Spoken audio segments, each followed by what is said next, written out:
నమస్తే పటాస్ న్యూస్ కు స్వాగతం. చలో మరి పటాస్ ని షురు చేసుకుందాం. ఏపీ సీఎం బాబు సారు ఎక్కడికి పోయినా సరే అప్పట్లో హైదరాబాద్ లో ఎట్లా చేసినామో ఇప్పుడు ఏపీలో కూడా అట్లనే చేస్తామని చెప్తుంటాడు. హైదరాబాద్ ను ఎలుగుల చేసుడు ఇంకా జర్ర ఆలస్యమే అయ్యింది గాని ఏపీని మాత్రం మస్తు జల్దీగా ఎలిగిపోయేటట్టు చేస్తామని అంటుంటాడు. ఇగో అనుడే కాదు, తాపుకో కార్యం ఎగిరవేడుతుర్రు ఏపీ సర్కారోళ్ళు. అట్లిట్లా విశాఖపట్నం సముద్రం ఒడ్డున గూగుల్ కంపెనీకి శంకుబండ పాతిచ్చిర్రు. చూడురు మీరే. ఒకటెనక ఒకటి యమ రువ్వటి చూపిస్తాండ్రు ఏపీ సర్కారోళ్ళు. పరిపాలన రాజధాని అమరావతి అయితే పైసలు తీసుకొచ్చే రాజధాని విశాఖపట్నం అని సీఎం సారు తాపకోసారి చెప్తుంటాడు.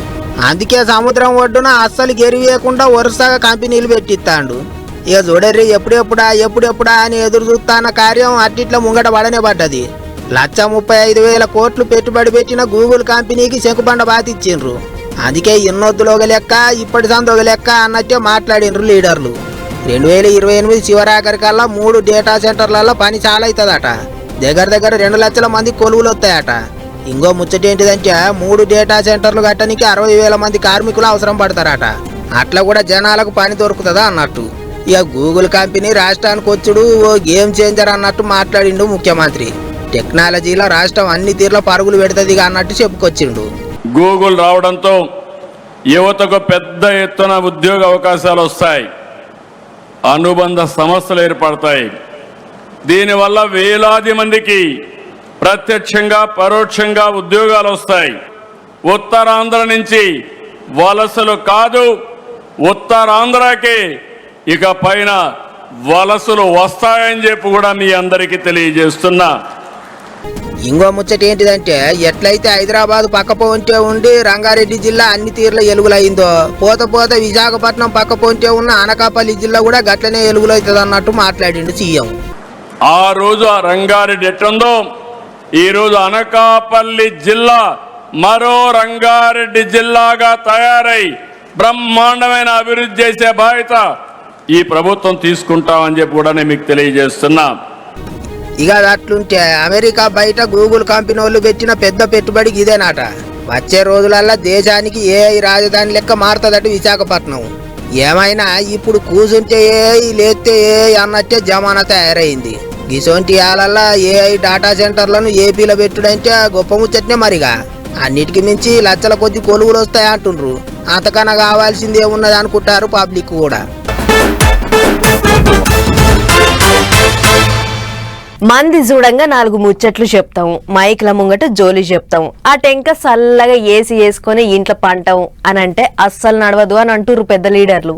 పార్టీ అధ్యక్షునితోని దోస్తానున్నా పెద్ద లీడర్లు అందరితోని సుట్రిక ఉన్నా సరే మందిలా తిరిగితేనే సీట్ ఇస్తారట. పబ్లిక్ లో తిరిగి బాగా పతారా వెంచుకున్న వాళ్ళనే కుర్చీలో కూర్చోబెడతారట. అందరేమో గాని కార్ పార్టీ వాళ్ళైతే ఈసారి లీడర్లను దారిలో పెట్టేటందుకు గట్టినే కంకణం కట్టుకున్నట్టున్నారు. అంటే ఆరడైతుంది అనకపోతే అలసైతుంది. అందుకే ఇట్లయితే కాదని పండగ నాడు పార్టీ లీడర్లను గట్టిగానే అరుచుకున్నాడట కేసీఆర్ సారు. సోమవారం కారు పార్టీ 26 ఏళ్ల పండుగకు వచ్చిన లీడర్లందరికీ క్లాసు మంచిగానే ఇచ్చిండట. పార్టీలో ఎంత పేరు మోసిన లీడర్లైనా ఎంత దోస్తులైనా పబ్లిక్ లో తిరిగితేనే పతార పెంచుకుంటేనే సీట్ అయినా సోట్ అయినా అన్నట్టు చెప్పిండట. ఎందుకంటే సంఖకెక్కిన పిల్ల సచ్చినది కదట. అందుకే వచ్చే ఎలక్షన్ల కొరకు ఇప్పటి సంధి అందరినీ చక్కగా చేసే వివరం చేసిండు అన్నట్టు. అంతే నిష్ఠూరం కంటే ఆది నిష్ఠూరం మేలు అన్నట్టు ముందుగానే కుండబద్దలు కొట్టిండు అన్నట్టు సారు. ఇంటర్నెట్ గుట్లే టిక్కు అని కామెంట్లు పెట్టుడే కాకుండా పబ్లిక్ లో తిరగాలి, పబ్లిక్ మనిషి అనిపించుకోవాలి. అట్లయితేనే టికెట్ ఇస్తామని పెద్దసారి గట్టిగా చెప్పేటాలకు ఇప్పుడు ఆలోచనలు పడ్డారట గులాబీ లీడర్లు. లెక్కకైతే పోయిన ఎలక్షన్లప్పుడే ఓ 25 నుంచి 30 మంది దాకా సిట్టింగ్ లీడర్లను మార్చాలని చూసిండ్రట. కానీ ఆఖరి నిమిషంలో మళ్ళీ ఏమనుకున్నారో ఎటువంటి మార్పులు అయితే చేయలేదు. అట్లా మారుద్దాం అనుకున్న సిట్టింగ్ ఎమ్మెల్యేలంతా ఎలక్షన్లలో ఓడిపోయిండ్రు. అందుకే ఈసారి మాత్రం గట్ట చేయొద్దు, అన్ని తీర్ల ఆలోచనలు చేసుకొని గెలిచే లీడర్లకే టికెట్లు ఇవ్వాలి, పబ్లిక్ లో పట్టున్న నాయకులనే ముంగట పెట్టాలి అన్నట్టు చూస్తుండట కేసీఆర్ సారు. అట్లా ఇక పోయిన ఎలక్షన్లలో ఓడిపోయిన వాళ్లకు బుగులు చుట్టుకున్నది అన్నట్టు మాట్లాడుకుంటారు ఇప్పుడు అందరూ. దాంట్లో మాజీ మంత్రులు సీనియర్ లీడర్లు కూడా ఉన్నారట. మరి ఇక ఏమవుతుందో ఏమో చూసుకుంటూ పోవాలి. ఇంకో దిక్కు ఎవరు ఎన్ని ఎత్తులు వేసినా ఏం చేసినా మళ్ళా చేయి పార్టీల సర్కారే వస్తుంది అన్నట్టు మాట్లాడుతుండ్రు కాంగ్రెస్ లీడర్లు. ఉమ్మడి నల్గొండ జిల్లాలనైతే 12కు 12 గెలుస్తాం అన్నట్టు మాట్లాడిండు మంత్రి వెంకటరెడ్డి సారు.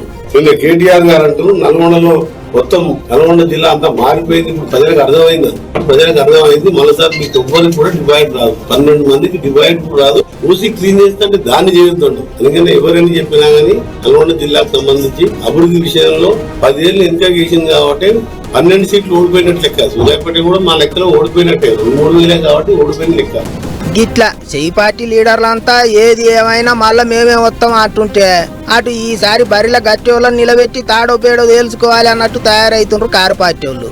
అన్యమగాని ఎలక్షన్లకు ఇంకా పేంత టైం ఉండంగానే పార్టీలు రేసు గుర్రాల మీద నజరేస్తున్నాయంటే ఈసారి పోటీ గట్టిగానే ఉండేటట్టు ఉన్నది అనుకుంటారు చాలా మంది.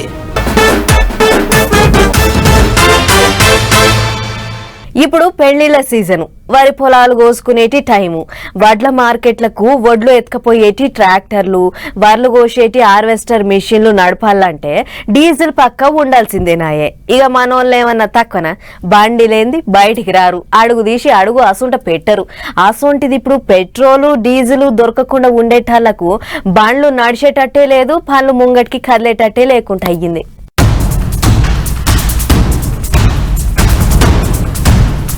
పెట్రోల్ దొరికేటట్టు లేదు, డీజిల్ అమ్మేటట్టు లేదు. బంకులల్లా రాష్ట్రంలో పెట్రోల్ డీజిల్ తిప్పల మోపైంది. జిల్లాల పొంటి అదే కాదా, పట్నంలో అదే కాదా. బంకుల ముంగట బండ్లు, నో స్టాక్ బోర్డులు. పెట్రోల్ కొరకు కిలోమీటర్ల మనం బండ్లు లైన్లలో పెడితే డీజిల్ కొరకు క్యాన్లు లైన్లలో పెడుతున్నారు. గిట్లా వీళ్ళంతా ఒలికోత మిషన్లు ట్రాక్టర్లు నడిపించుకునేటోళ్ళు. ఇప్పుడు అసలే సీజన్ అయ్యా, డీజిల్ దొరకకపోయేటోళ్లకు సుక్కలు కానొస్తున్నాయి అనుకో రాదులి. ఒర్లు కోసేటి హార్వెస్టర్లకు డీజిల్ కావాలన్నాయే, కోసిన ఓట్లను కళ్ళలకు మోసుకపోయేందుకు ట్రాక్టర్లకు డీజిల్ కావాలన్నాయే. అందుకనే ఇగో గీ తిప్పలన్నట్టు. ఇక పెట్రోల్ కథ అయితే చెప్పనక్కర్లేదు పో. ఏ బంకు ముంగట చూసినా కిలోమీటర్ల కమానం లైన్లు, 2 కిలోల బండ్లు. దొరికిన కాడ ఒకటే పాలు ఫుల్ ట్యాంకులు నింపించుకుంటున్నారు అన్నలు. కొట్టట్లేదు సార్, మాకు 300 కనీసం 300 400 కొట్టాలి సార్. మేము ప్యాసింజర్లు తోలుకుంటాం ఆటో డ్రైవర్లు. మరి మా పరిస్థితి ఏంది? మాకు ఆటో నడితేనే మాకు ఇంట్లో తినడానికి నడుస్తుంది, లేకపోతే మేము ఏం చేస్తాం సార్? ఇగిట్లా పెట్రోల్ డీజిల్ దొరకకుండేటాళ్లకు ఆఫర్లు పెడుతున్నారు కూడా ఆడాడ. భద్రాద్రి కొత్తగూడెం జిల్లా దమ్మపేటల సిమ్ నెట్వర్క్ మార్చుకుంటే లీటర్ పెట్రోల్ పుక్కట్లనే ఇస్తామని బోర్డు పెడితే ఒక తీరిగబడ్డది పబ్లిక్. 1 లీటర్ పెట్రోల్ దొరికినా 50 కిలోమీటర్లు తిరిగొచ్చని ఎవరు ఆపోచన వాళ్ళది. మరి యుద్ధం చేయంగా అటుకెంచి సంవత్సరుడు తక్కువైనందుకే ఈడ డీజిల్ పెట్రోల్ దొరకకుండా అయిందని కొంతమంది అంటుంటే, లే బెంగాల్లో ఓట్లొడవంగానే పెట్రోల్ డీజిల్ రేట్లు పెరుగుతాయి, ఒక్క పాలే పెంచితే పంచాయతీ అవుతుందని సప్లై ఆపిల్ అనేది బయట నడుస్తున్న ప్రచారము. ఇంట్లో ఏది నిజమో ఏది అబద్ధమో మాకైతే తెలియదు కానీ గిట్లా సౌండ్ దొరకకుండేటాళ్లకు కరెంటు బండ్లు కొనుక్కున్నా బాగుండు అనుకుంటున్నా కావచ్చు బాగుండ్రి చాలా మంది దానిక.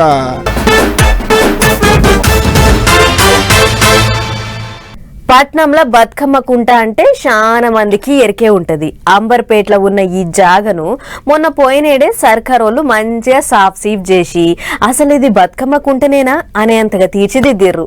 బతుకమ్మ పండుగ కూడా జోరుదారుగా అయ్యింది. అయితే కుంట హాలత్ మారిపోయి ముద్దుగా పార్క్ లెక్కనే అయ్యింది అని జనమంతా మురిసిపోతున్న యాళ్ళ మళ్ళీ కథ మూపోయింది. ఇక చూడుర్రి. అయ్యో బతుకమ్మ కుంట కథ మళ్ళా మొదటికొచ్చింది కదా. పోయినేడే మంచిగా కొత్త పాత చేసి పెద్ద పార్కు లెక్కనే తయారు చేసింది సర్కారు. కానీ ఇంతలా అట్లెట చేస్తారని చెప్పి గరం అయ్యారు కోర్టు సార్లు. పంచాయతీ కోర్టులు ఉండగా పనులు ఎట్లా చేస్తారు ఎవరు చేయమని చెప్పారు. మర్యాదగా పెట్టిన బోర్డులు చేసిన అంగులన్నీ పీకేయమని ఆర్డర్ వేసుడుతోని ఎంట్రెన్స్ కార్డున్న బోర్డులన్నీ పీకేసారు హైడ్రా అధికారులు. అయితే బతుకమ్మకుంటా నాది, నా భూమిలోకి వచ్చి లేని పనులు పెట్టుకుర్రు అని ఓ కారు పార్టీ లీడర్ దేశం పెద్ద కోర్టులో కొన్ని ఏళ్ల సంధి పోరాటం చేస్తున్నాడ. అట్లా ఈ పంచాయతీ కోర్టులో నడుస్తుండగానే వరద వెళ్ళిపోతట్లు పనులు చేస్తున్నామని చెప్పి హైడ్రా అధికారులు బతుకమ్మ కుంటను కొత్త పాత చేసిర్రు. మీదంగా హనుమంతరావు సార్ పేరు పెట్టాలని చూసిరాట. ఇంతలా కేసు ముచ్చట మల్లోపాలి తెర మీదకి వచ్చి పెట్టిన బోర్డులు బీడులు ఆని వీకేయమని ఆర్డర్ చేసింది కోర్టు.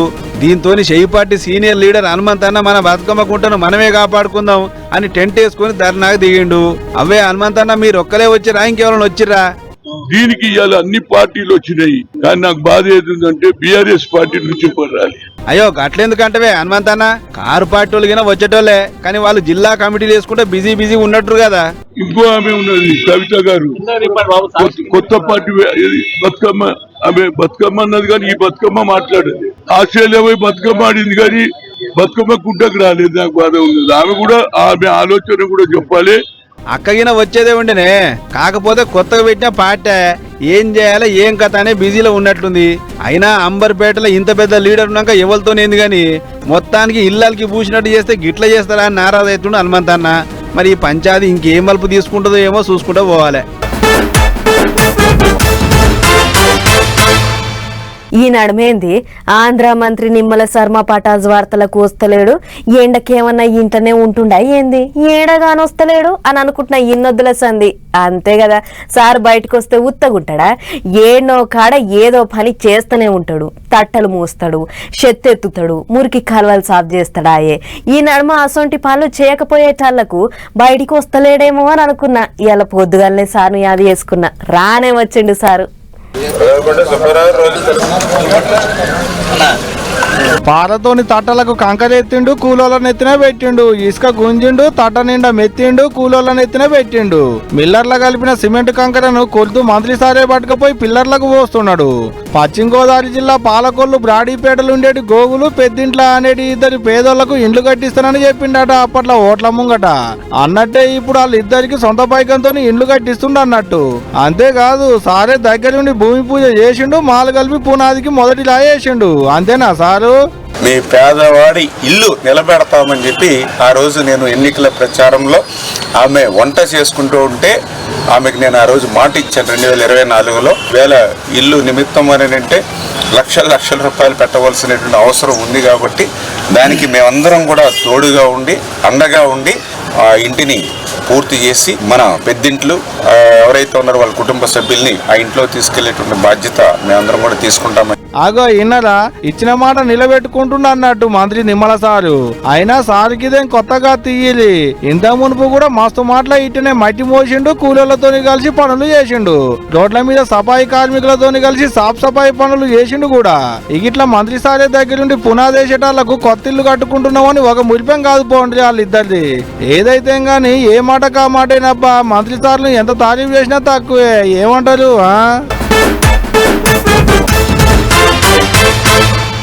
జమ్మూ కాశ్మీరు హిమాలయాలకు పోతే మంచు అందాలను చూసుకుంటే ఎంత అంటే అంత సంబరపడొచ్చు. మంచు గడ్డల నడుమ వణుక్కుంటా కూడా ఆడుకుంటారు వాటితోటి. చలికాలం కాకుండా ఎండాకాలం కూడా మంచు కురిస్తే బాగుండు అని అనుకుంటారు చాలా మంది. ఆ మోపునున్నాయి మరి ఎండలు. ఎండాకాలం ఎందుకు మంచు పడుతుంది, మంచు గడ్డలు ఎందుకు పడతాయి అని అంటారా? ముందుగల నేను కూడా అదే అనుకున్నా గాని 45 డిగ్రీల ఎండల కూడా మంచు కురిసింది. ఇంతకు ఏడా అనంటే మంచుగడ్డలు చూసి జమ్మూ కాశ్మీర్లో లేకుంటే హిమాలయాల గిట్టనేమో అనుకునేళ్ళు. అదేం కాదు, మన హైదరాబాద్ పట్నం. అవు హైదరాబాదే. ఊకో హైదరాబాద్ లో అది కూడా నిండు ఎండాకాలంలో మంచుగడ్డలు పడుడేంది, మేమేమన్నా పిచ్చోళ్ళ లెక్కన కానొస్తున్నావా ఏందని గరంగా కూలి. మీరు నమ్మినా నమ్మకున్నా నేను చెప్పేది మీరు వినేది బరాబర్ వాజీబే. శంషాబాద్ నాదర్గుల్ నడుమ ఔటర్ రింగ్ రోడ్డు మీదకి మంచుగడ్డల్ని చూసి పబ్లిక్ ది హిమాలయాలకు పోయినంత సంబరం.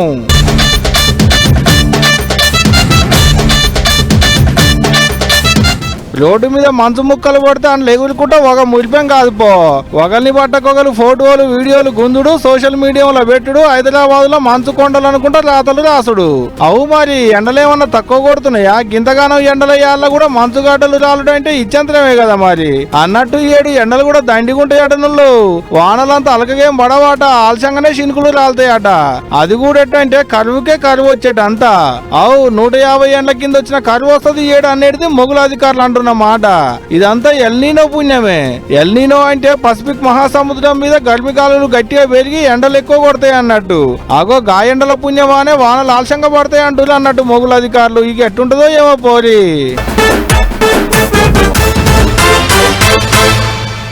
మొన్న పశ్చిమ బెంగాల్ రాష్ట్రంలో ఎలక్షన్ల ప్రచారానికి పోయినప్పుడు పబ్లిక్ తోని కలిసి జల్మురి తిన్నాడు. ఆ టెంక హుగ్లీ నదిలో పడవెక్కి తిరిగిండు, ఫోటోలు తీసిండు. ఇట్లా మోడీ సారి ఎక్కడికి పోయినా సరే నలుగురి నోళ్లలో నాంతుంటాడు. ఇట్లనే ఈసారి సిక్కిం రాష్ట్రానికి పోయిండు పెద్ద సారు. మరి అక్కడేం చేసిండో చూడాలి కదా. చలో ఆగో 75 ఏండ్ల ఈడులో కూడా సారు సురుకుదనం చిన్నగా లేదు పోన్రి. ఫుట్బాల్ తోని చెడు కూడా ఆడుకున్నాడు. అలుపు సొలుపు లేకుండా అందరితోని పోటీ వాడి ఆడిండు, గోలు కూడా కొట్టిండు. అవుగాని ఇంతకు సార్ ఎక్కడికి పోయిండు అని అంటే దేశంలో సిక్కిం రాష్ట్రం పుట్టి ఈ మంగళవారానికి 50 ఏండ్లు అవుతుంది. అందుకే సార్ అటు దిక్కుపోయిండు.